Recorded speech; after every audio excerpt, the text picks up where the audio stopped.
Amén. Buenas noches. Vamos a continuar hablando esta clase número 7. Vamos a la diapositiva 23, por favor. Diapositiva 23. Veníamos hablando y el tema era un siervo moldeado por el Evangelio.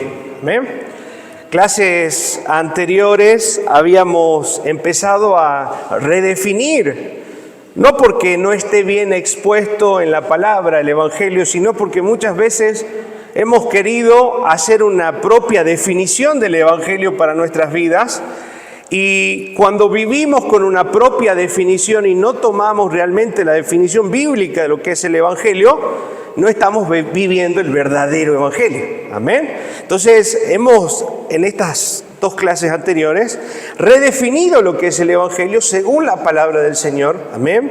Y resignificado para nosotros, porque muchas veces lo hemos tomado como algo superficial, la muerte de Cristo, sí, rápidamente, sin entender profundamente los cambios que genera realmente que el Evangelio esté en nosotros, que nosotros hayamos creído en ese Evangelio. Amén. Entonces, hoy vamos a hablar un poco acerca de la transformación que produce el Evangelio en nuestra vida, o que debería producir el Evangelio en nuestra vida. Amén. Y vamos a hablar también de algunos elementos obstaculizadores que no están permitiendo también que ese Evangelio se manifieste en plenitud en nuestro corazón. Amén.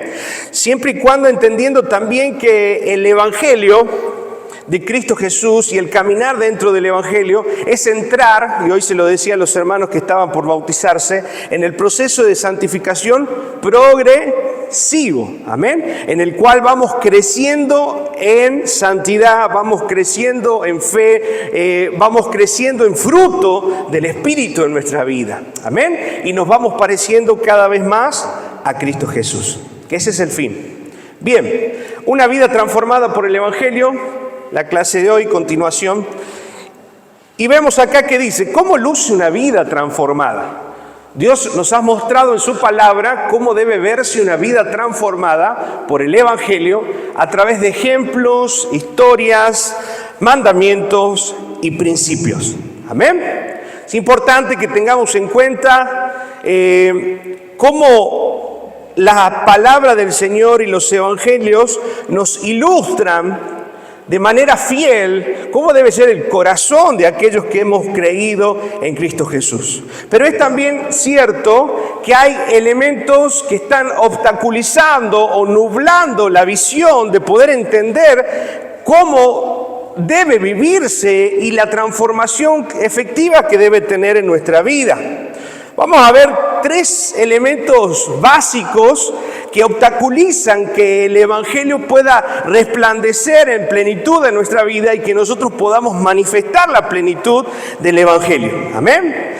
La primera y más común es el individualismo. Vivimos en una sociedad centrada ¿dónde?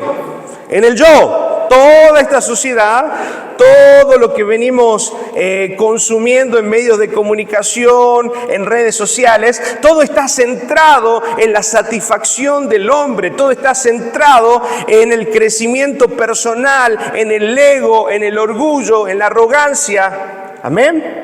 Dejando de lado lo espiritual. Entonces, este pensamiento individualista y está siendo, aún hoy, un obstáculo potente en el corazón de muchos creyentes que están centrados en sí mismos. El Evangelio no puede vivirse correctamente con esta perspectiva.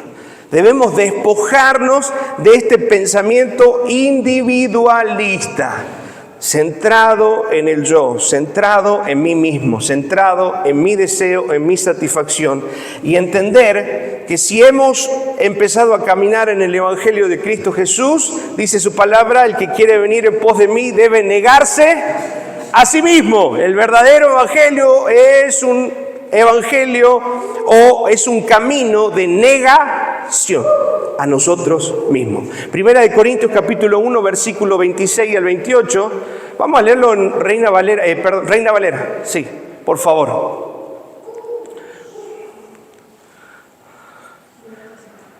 Amén. Pues mirad, hermanos, vuestra vocación, que no sois muchos sabios según la carne, ni muchos poderosos, ni muchos nobles. Versículo 27. Sino que de lo necio del mundo escogió Dios. ¿Sí? Hoy, a través de esta palabra, el apóstol Pablo nos está llevando a entender que no centremos el Evangelio y lo que hacemos para Cristo en nosotros mismos, porque nosotros no somos nada, absolutamente nada. Creo que es uno de los pasajes en los cuales el apóstol Pablo trata de exponer nuestra naturaleza y de mostrarnos la verdadera perspectiva que tenemos que tener de nosotros. ¿Amén? ¿Cuál es la verdadera perspectiva? Sin Dios no soy nada. ¿Qué dice la palabra? Sino que lo necio del mundo escogió Dios. O sea, si Dios te escogió, quiere decir que eras necio. Se ríe, ¿no? Pero es así, ¿verdad? ¿Qué más dice? Para avergonzar a los sabios. Y lo débil del mundo escogió Dios para avergonzar a los fuertes. Hasta ahora miren la definición que está dando Pablo de nosotros. ¿Qué éramos? Necios y débiles. Así que decirle a que tenés al lado, no te creas tan importante. Literalmente, no podemos hacer nada sin Dios. Amén. Somos necios y somos débiles. Versículo 28, mira lo que dice. Y lo vil del mundo y lo menospreciado escogió Dios. Y lo que no es para deshacer lo que es. Amén. Miren la definición que da Pablo. ¿Qué nos dice primero? Necio. Después, ¿qué nos dice? Débiles. Y ahora nos está diciendo que éramos viles y menospreciados. De ahí nos escogió el Señor. Esto es para que usted se ubique en el mapa y entienda en su corazón que sin Dios no somos nada, absolutamente nada. Y si algo hoy podemos hacer para Dios, si algo podemos hacer en el reino de Dios, es por su entera gracia. No somos absolutamente nada. Éramos necios, éramos débiles y éramos viles. No servíamos literalmente para nada. Romanos lo dice así. Amén. Antes eran inútiles, dice Romanos, el apóstol Pablo. Y así éramos. ¿Cuántos de ustedes realmente se consideran así sin Cristo? Y lo entienden espiritualmente. Y ahora no porque tengan a Cristo se les suma el humo. No. Esto nos recuerda de dónde salimos. Y nos recuerda que todo lo que somos, que todo lo que tenemos y todo lo que podemos hacer para Cristo es puramente gracia. Amén. ¿Cuánto le dan gracias al Señor? No es por lo lindo que orar, no es por lo lindo que enseñar, no es por lo lindo, no. Todo es gracia. Gracia manifestada. Amén. Segundo, entonces ese individualismo debe morir, ¿verdad? Esto de centrarnos en el yo, la verdad que no nos sirve. Es más, no servimos acá para lucirnos o para mostrar lo que podemos hacer o cuánta influencia podemos tener en la iglesia. No. Servimos en este lugar por gratitud al Dios que nos sacó de lo necio, de lo débil y de lo vil y despreciado y menospreciado. Amén. Gracias, Señor. El segundo obstáculo grande que tenemos como iglesia y como humanos es la ignorancia del mensaje completo. Amén. Que es lo que veníamos redefiniendo en estas dos clases anteriores. Algunos conocen solo una parte del Evangelio. El Evangelio de amor y de salvación. Es, ay, qué bueno, Dios me salvó, Dios me ama. Sí, perfecto. Pero esa es una parte de la moneda. ¿Ven? Es una parte de la verdad. La verdad de Dios es que Él es bueno, es misericordioso, pero también dice su palabra que es santo y es justo. O sea que tenemos que conocer el mensaje completo y entender el carácter de Dios. Ahora, no debemos ignorar el llamado a negarnos ¿a quién? A nosotros mismos. Está bien, el Señor me ama, el Señor es misericordioso, Él me rescató, Él puso su vida por la mía, su misericordia es grande cada mañana, hermoso, perfecto. Pero no nos olvidemos que la otra parte del Evangelio es que nosotros debemos morir a nosotros mismos cada día. Miren lo que dice Mateo 16:24. Entonces Jesús dijo a sus discípulos: si alguno quiere venir conmigo, si alguno quiere compartir la obra de Dios en pos de mí, niéguese a sí mismo, tome su cruz y sígame. Entonces no podemos solamente creer en parte de un evangelio, en un Dios misericordioso, en un Dios perdonador, sin ver la otra verdad, que es que el evangelio es un evangelio en el cual el Señor nos está pidiendo todo y nos está pidiendo morir constantemente a nosotros mismos. Amén. Y esto de morir literalmente es morir en todo. En nuestros derechos, como les dije en la clase pasada, creo que compartimos, ¿sí? En nuestros, aún, ¿saben qué? En cosas que no son pecaminosas, pero por amor a los hermanos no debemos hacer. Por ejemplo, dice Pablo, da algunos ejemplos, yo lo voy a parafrasear y le voy a dar un ejemplo normal o cotidiano.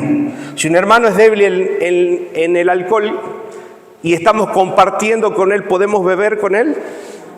¿Podemos exponernos bebiendo? No. Entonces, ¿qué hago? Me abstengo. Amén. Es muy importante entender que hay muchas cosas y muchos derechos que quizás no están malos y no sean pecaminosos, pero como nosotros ahora estamos representando a Cristo, vamos a tener que abstenernos.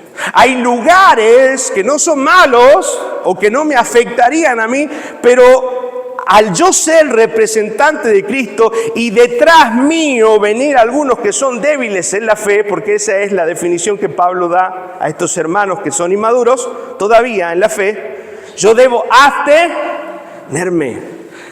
Palabras, lugares, conversaciones, que por amor debo abstenerme, para no ser piedra de tropiezo. Eso es parte también del negarnos a nosotros mismos. Amén. También hablaba la clase anterior, no sé si era el discipulado 2 o el 3, de negarnos al derecho. Por ejemplo, si alguien nos hace algo, nosotros tenemos derecho ¿a qué? A defendernos, ¿verdad? Pero en Cristo Jesús, ¿qué dice la palabra? Tenemos que poner la otra mejilla, ¿sí? Esto tampoco es que seamos tan, no quiero decir palabras, tan frágiles o de alguna manera tan bobos, ¿no? De dejarnos pegar y seguir cacheteando, no. Pero sí de entender que hay una cierta facilidad en nuestro corazón por el perdonar.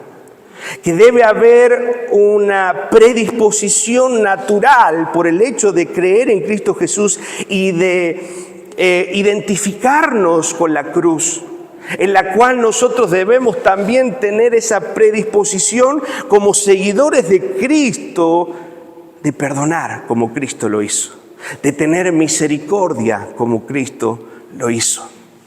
Amén. A eso nos lleva el Evangelio de Cristo. Y a veces esta ignorancia del mensaje completo, de no tener en cuenta la otra parte de la verdad, nos hace no ser eficientes y no disfrutar de la plenitud del Evangelio y de la riqueza del Evangelio en nuestras vidas. Amén. ¿Cuántos reconocen por ahí que el no tener en cuenta la otra parte de la verdad nos está quizás siendo de obstáculo para que la plenitud de Cristo se manifieste? Amén. Otro obstáculo, otro elemento obstaculizador es el conocimiento sin obediencia. El conocer la palabra, el venir al discipulado, el saber un montón de cosas y de conceptos teológicos y conceptos bíblicos y no aplicarlos a nuestra realidad, a nuestra verdad espiritual. Saber la verdad no equivale a vivirla. Eso es cuando no estamos conociendo sin obediencia. Muchos se sienten satisfechos solo con el conocimiento teológico, solo con entender la doctrina de la salvación, solo con entender la doctrina de la santificación, solo con entender la doctrina de la perseverancia de los santos, ya es suficiente. No solo entender, sino empezar a vivir y a tener una vida en la cual sea coherente con lo que venimos entendiendo de lo que es Cristo y de lo que es el Evangelio. Amén. El tener este pensamiento de solo conocimiento sin obediencia, como les dije, es un obstáculo grande que no nos permite experimentar la bendición y la plenitud de lo que es el Evangelio.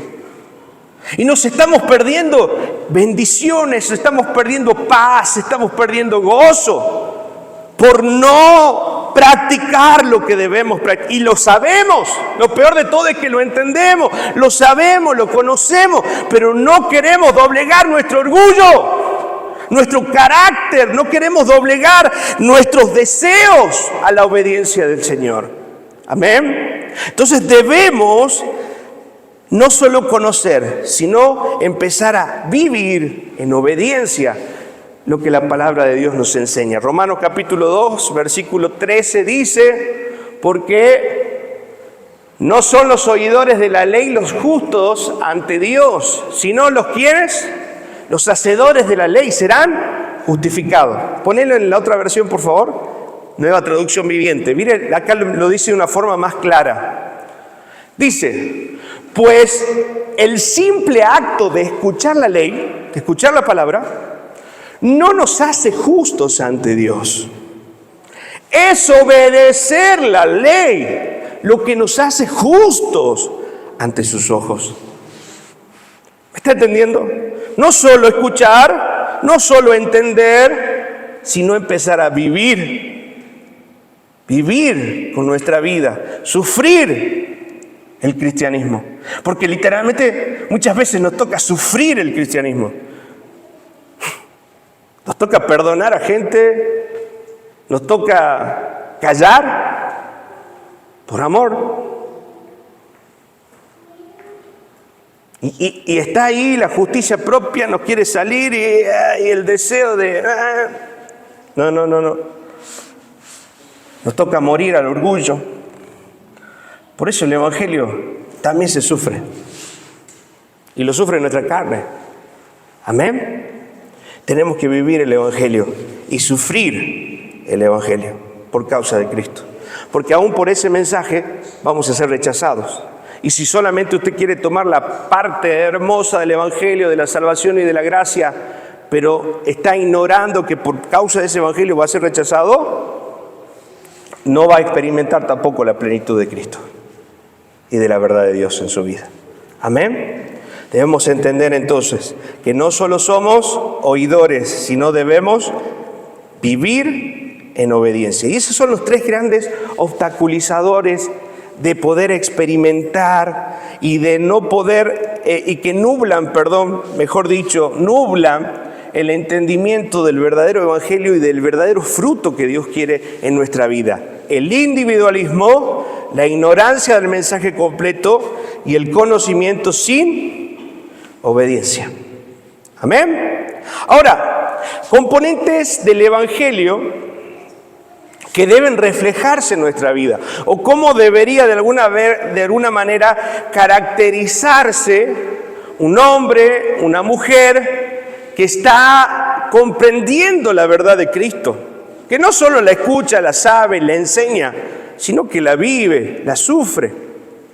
Amén. Y la lleva a su carne, la lleva a su cuerpo, la lleva a su entendimiento y la lleva a sus obras.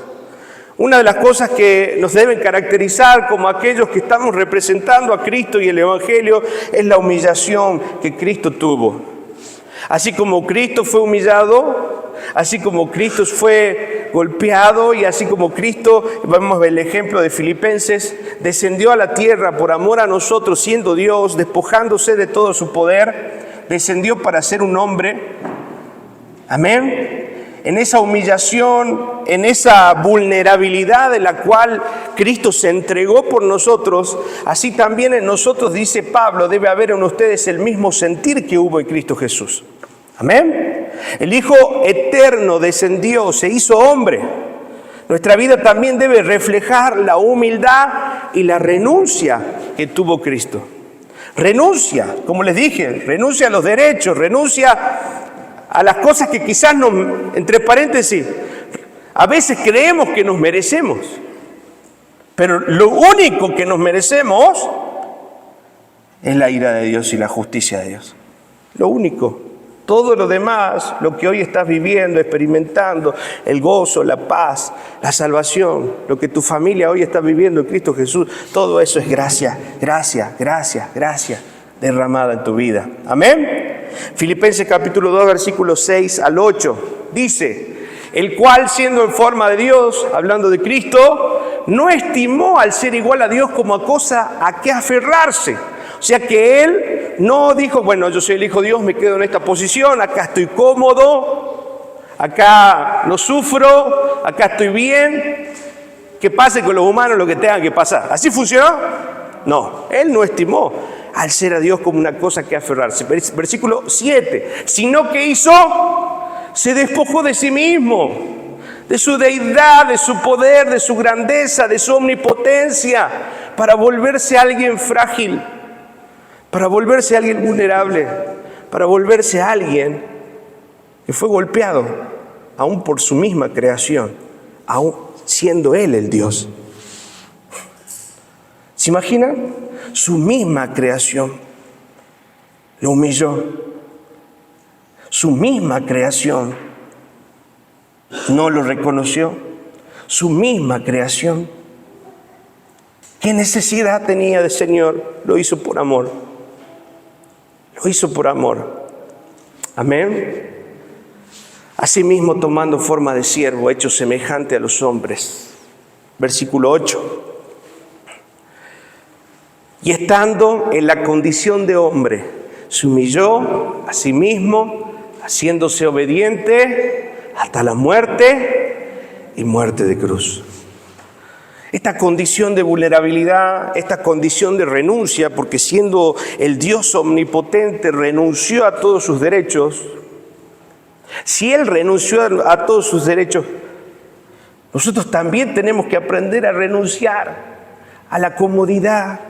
A veces estamos cómodos en el lugar que estamos, esto es el lugar. No, salí de tu zona de confort, salí de tu comodidad. Así como Cristo salió del cielo mismo y bajó a la tierra, a nosotros también nos toca meternos en lugares incómodos, con gente incómoda, para poder llevar esa luz del Evangelio. Porque acá entre nosotros estamos bien, nos llevamos bien, crecemos en Cristo, pero la necesidad genuina no está acá adentro solamente. Hay un mundo que se pierde.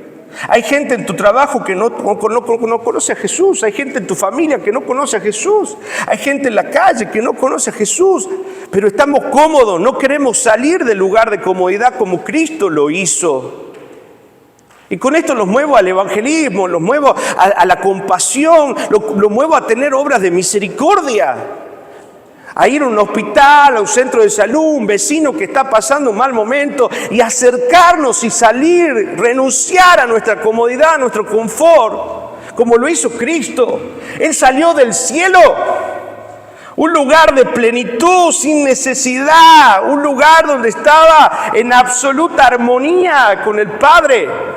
Salió de ese lugar y se incomodó a sí mismo. Por amor. Y no solo que se incomodó, hizo cosas incómodas, sino que murió en la cruz. Se humilló como hombre para morir en una cruz, el lugar de máxima humillación, el lugar de máxima, podemos decirle, menosprecio. Porque en ese lugar morían criminales, en ese lugar moría gente realmente despreciable. Y Cristo se volvió despreciable por nosotros. Y nosotros no nos queremos incomodar en perdonar o en pedir perdón o en reconocer a veces un error. No sé si me está entendiendo. Decirle que tenés al lado, salí de tu comodidad. Mata el orgullo, mata el confort. Si Cristo lo hizo. Y es parte de nuestra característica como hijos de Dios que debe manifestarse esa naturaleza que tuvo el Señor. Dígame, ¿qué mal hizo el Señor para morir? ¿Qué mal hizo el Señor para sufrir? De la misma forma tenemos que perdonar. De la misma forma tenemos que hablar, reconciliar, dar amor, brindar misericordia, compasión, como Cristo la tuvo. Amén. Otra característica, el sacrificio por amor, que ya lo estoy adelantando. Cristo murió por los pecadores, no por los justos. Amén. Segunda de Corintios capítulo 5, versículo 21. Al que no conoció pecado, por nosotros, ¿qué pasó?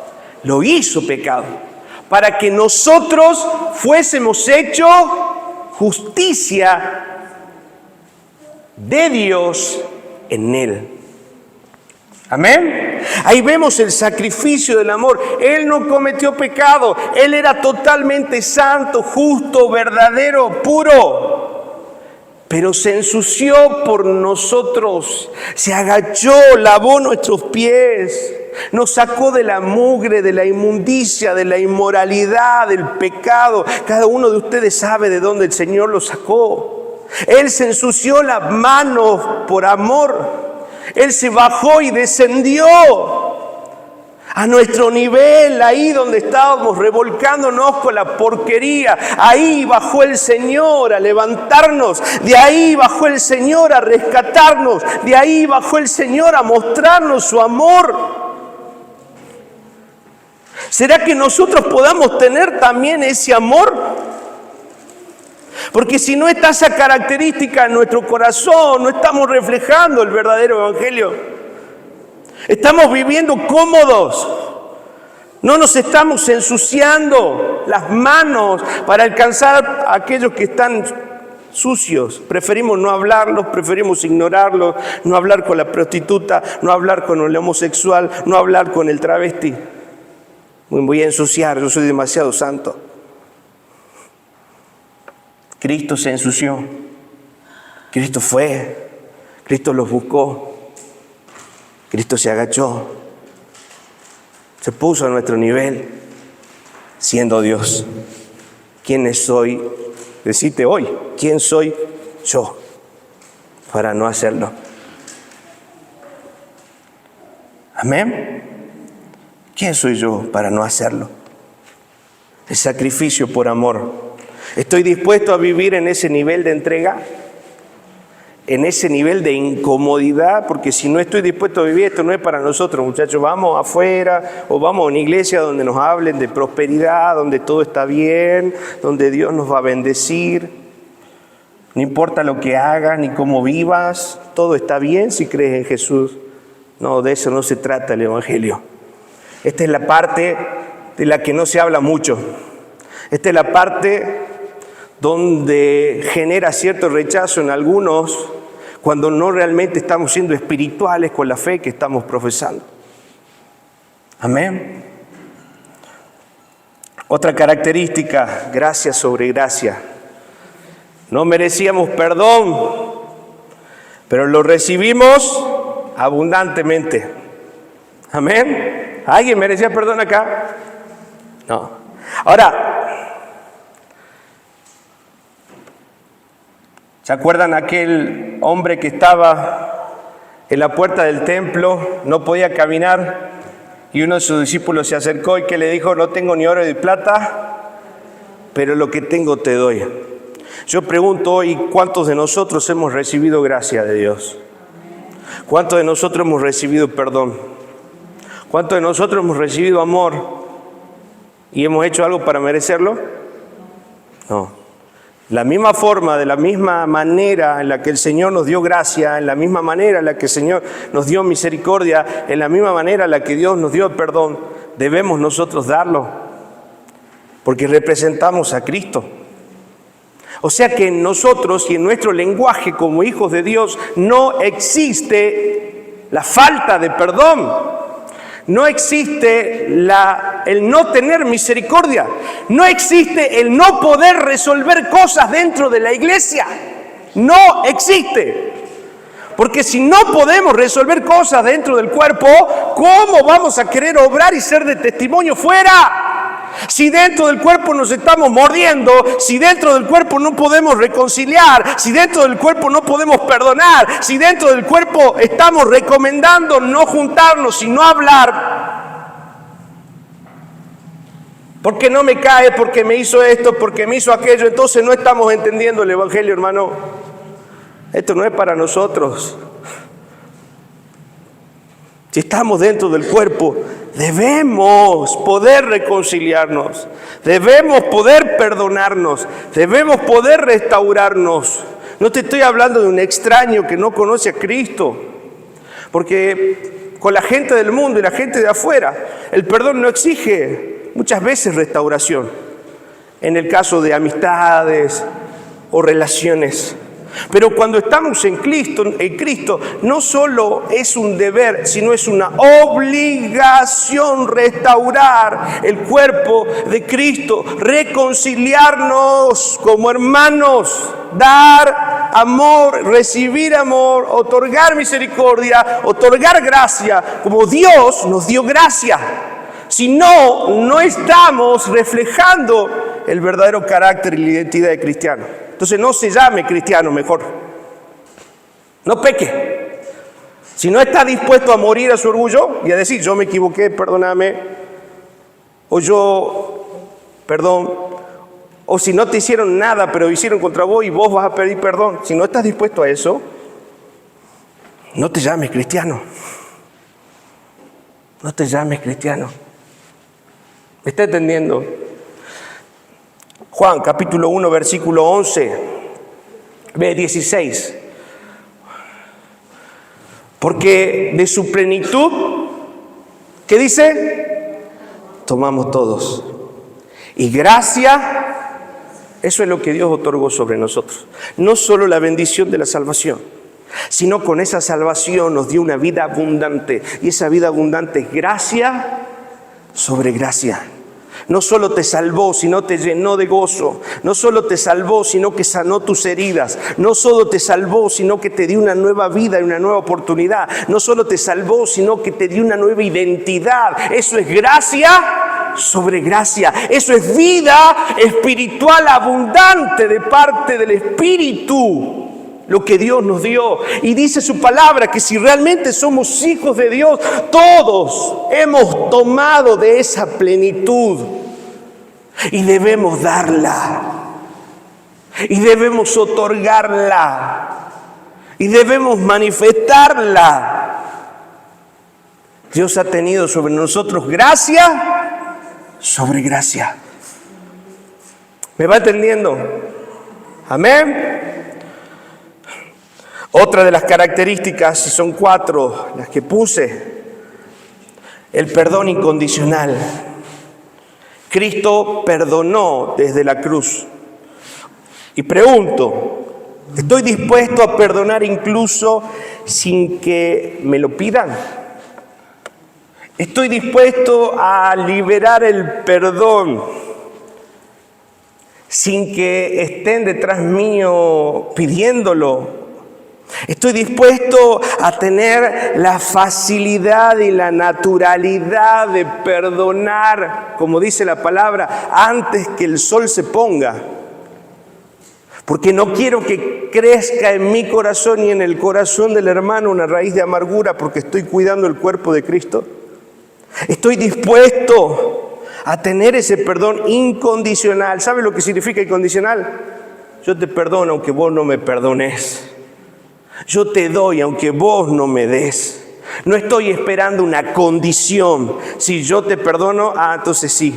Si vos me perdonás, yo te perdono. No estoy negociando el perdón. Alguien que tiene el carácter de Cristo otorga el perdón porque es algo natural en su corazón, porque ha sido lleno de la gracia de Dios, porque está dominado por el Espíritu. Entonces puede controlar su ira, puede controlar su enojo, puede controlar lo que tiene por dentro y puede otorgar el perdón como algo natural. Porque Él manifiesta la plenitud de lo que fue alcanzado. ¿Te alcanzó Cristo? Te pregunto, ¿te alcanzó Cristo? ¿Te alcanzó su plenitud, como decía la palabra? ¿Te alcanzó su gracia? Entonces, ¿cómo vivo? ¿Cómo perdono? ¿Cómo me muevo? ¿Cómo manifiesto esa gracia abundante que está en mi corazón, que no me costó a mí? Le costó a Cristo. Amén. Salmo capítulo 103, versículo 10 y 11. Mire ese carácter del Señor y parte de nuestra identidad como hijos. No ha hecho con nosotros conforme a nuestras. Amén. Eso es perdón incondicional. No ha hecho con nosotros conforme a nuestras iniquidades. O sea, yo no le estoy pagando a ellos con lo que ellos me hicieron a mí. Eso quiere decir que no hay venganza. Si a mí me hiciste daño, yo también te tengo que hacer daño. Si vos me lastimaste, yo también te lastimo. Si vos hablaste, yo también voy a hablar de vos. Eso no es el carácter de Cristo. Eso no es la manifestación de la plenitud de la gracia. No ha hecho con nosotros conforme a nuestra iniquidad, ni nos ha pagado conforme a nuestros pecados. Pero nosotros queremos justicia. Estamos sedientos de ver al otro, el que me perjudicó, el que me dañó, verlo mal, verlo en desgracia. Eso no es la gracia de Dios. Eso no es la plenitud del Cristo que te salvó. No es la abundancia de que Dios derramó sobre tu vida. Amén. Mire qué otra parte de este carácter. Salmo, el versículo 11. Porque como la altura de los cielos sobre la tierra, engrandeció su misericordia sobre los que le temen. Mire, qué grande es su misericordia. Qué majestuosa las alturas de los cielos. Y cómo cubren los cielos la tierra. Así fue su misericordia. Y esa es la misericordia que debo yo manifestar si tengo a Cristo. Si tengo a Cristo. Amén. Dice, engrandeció su misericordia sobre los que le temen. Versículo 12. Cuánto está lejos el oriente del occidente, hizo alejar de nosotros nuestras. Oh, qué tremenda la misericordia y el amor del Señor. Él literalmente nos separó y nos perdonó de manera tal que alejó de sus pensamientos todo el mal que nosotros hicimos. Está hablando de ese perdón profundo, no que vuelve a recordar y ¡ay! No de ese perdón que perdono hasta que no me haga nada, porque si me hace otra. No, es un perdón que literalmente sabe separar y olvidar y dejar en la justicia del Señor lo que pasó, porque entiende que su justicia está atravesada por la carne y quiere venganza. Amén. Esa es la forma en la que debemos amar. Esa es la forma en la que debemos perdonar. Esa es la forma en la que debemos manifestar el carácter de nuestro Dios. Con esto voy terminando esta noche. Amén. El próximo martes que nos toque vamos a hablar de características de una vida impactada por el Evangelio y vamos a hablar de las bienaventuranzas. En Mateo 5, donde el Señor, a través del mensaje del Sermón del Monte, expone cómo debe ser ese carácter que Dios espera de nosotros como hijos. Amén. Creo que hoy hemos hablado lo suficiente para empezar a poner en práctica el carácter de Cristo y empezar a manifestar la plenitud que Él ha derramado sobre nosotros. Amén. Amén. Vamos a orar.